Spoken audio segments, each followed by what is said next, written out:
Hi hello എല്ലാവർക്കും നമസ്കാരം. പുതിയൊരു വീഡിയോയിലേക്ക് സ്വാഗതം. ഞാനിന്ന് വന്നിട്ടുള്ളത് വളരെ എളുപ്പത്തിൽ തയ്യാറാക്കാൻ പറ്റുന്ന ഒരു ഇഫ്താർ സ്നാക്ക് അല്ലെങ്കിൽ ഒരു ഈവനിങ് സ്നാക്കിൻ്റെ റെസിപ്പിയുമായിട്ടാണ്. വളരെ കുറച്ച് സാധനങ്ങൾ മാത്രം മതി, ഈസി ആയിട്ട് ഉണ്ടാക്കിയെടുക്കാം. ഞാനിവിടെ എടുത്തിട്ടുള്ളത് ഒരു 4 സവാള വളരെ തിന്നായിട്ട് അരിഞ്ഞെടുക്കണം. ഇതേ രീതിയിലൊന്ന് അരിഞ്ഞെടുത്തിട്ടുണ്ട്. അതിനുശേഷം ഇതിനെ ഇതുപോലെ കൈ കൊണ്ട് നല്ല രീതിയിൽ മിക്സ് ചെയ്ത് കൊടുക്കണം.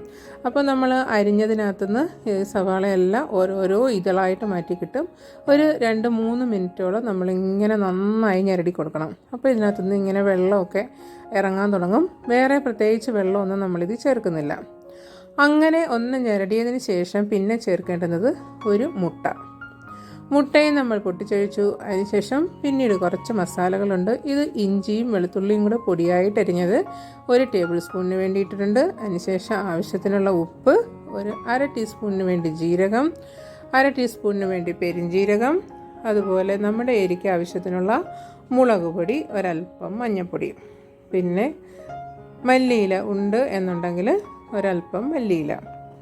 ഇനി ഇതെല്ലാം കൂടിയിട്ട് നമുക്ക് നന്നായിട്ടൊന്ന് ഇളക്കി യോജിപ്പിക്കാം. കൈ കൊണ്ട് നന്നായിട്ട് ഇളക്കി മിക്സ് ചെയ്യണം. അപ്പോൾ ഇതിൽ നിന്ന് നന്നായിട്ടിങ്ങനെ വീണ്ടും ഉള്ളിയുടെ വെള്ളം, അതുപോലെ മുട്ടയുടെ വെള്ളം എല്ലാം കൂടി നന്നായിട്ട് മിക്സ് ചെയ്തിട്ട് ഒരു ഗ്രേവി പോലത്തെ ഒരു പരുവാകും. നന്നായിട്ട് ഇളക്കി കൊടുക്കണം. വേറെ നമ്മൾ വെള്ളം ചേർക്കുന്നതല്ല, ഈ ഉള്ളിയിൽ നിന്ന് ഇറങ്ങുന്ന വെള്ളമാണ്. അങ്ങനെ ചേർക്കുമ്പോഴാണ് ഇതിൻ്റെ ആ ടേസ്റ്റ്. പിന്നെ ഇതിനകത്തേക്ക് വേണ്ടുന്നത് കടലമാവാണ്.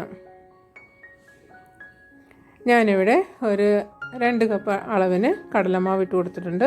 കടലമാവിൻ്റെ അളവെന്ന് പറയുന്നത് ഈ ഉള്ളിയിൽ നിന്ന് എത്രമാത്രം വെള്ളം ഇറങ്ങുന്നുണ്ടോ അതിനെ മൊത്തം അബ്സോർവ് ചെയ്യാൻ പറ്റുന്ന രീതിയിൽ കടലമാവ് ഇട്ട് കൊടുക്കേണ്ടി വരും. ഞാൻ വീണ്ടും 1 കപ്പ് മാവും കൂടി ഇട്ട് കൊടുത്തിട്ടുണ്ട്. കാരണം നമ്മൾ ഇങ്ങനെ ഞെരടി എടുക്കുമ്പം ഉള്ളിയിൽ എത്രത്തോളം മാവ് പിടിക്കുമോ അത്രയും കടലമാവ് ചേർത്ത് കൊടുക്കേണ്ടി വരും. അതിനുശേഷം കയ്യിൽ ഇതുപോലെ ഒന്ന് എണ്ണ തടവിയിട്ട് ഞാൻ ഇതേ രീതിയിലൊന്ന് ഉരുട്ടിയെടുക്കുന്നുണ്ട്. നമുക്കിപ്പോൾ ഏത് ഷേപ്പിൽ വേണമെങ്കിലും ആക്കിയെടുക്കാം. ഞാനിപ്പോൾ ഇങ്ങനൊരു ഷേപ്പിൽ ആക്കിയെന്ന് മാത്രമേ ഉള്ളൂ. അതേപോലെ റൗണ്ടായിട്ടോ എങ്ങനെ വേണമെങ്കിലും ആക്കിയെടുക്കാം.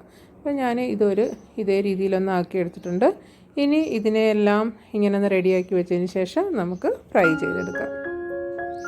സാധാരണ നമ്മൾ ഫ്രൈ ചെയ്യാറുള്ളത് പോലെ തന്നെ എണ്ണ നല്ല ഫ്ലെയിമിലിട്ട് ചൂടാക്കിയതിന് ശേഷം സിമ്മിലേക്ക് മാറ്റുക.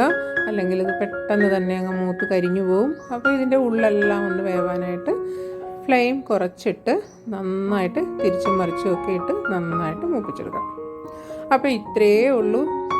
വളരെ എളുപ്പത്തിൽ സിമ്പിളായിട്ട് ഉണ്ടാക്കിയെടുക്കാൻ പറ്റുന്ന ഒരു അടിപൊളി നല്ല ക്രഞ്ചി ആയിട്ടുള്ള, സാധാരണ ഉള്ളിവട കഴിക്കുന്ന പോലെയല്ല, ആ മുട്ടയും കൂടി ചേർത്തിട്ടുണ്ടായതുകൊണ്ട് നല്ലൊരു ടേസ്റ്റാണ്. അപ്പോൾ എല്ലാവരും ഇതൊന്ന് ട്രൈ ചെയ്ത് നോക്കി അഭിപ്രായങ്ങൾ അറിയിക്കുക.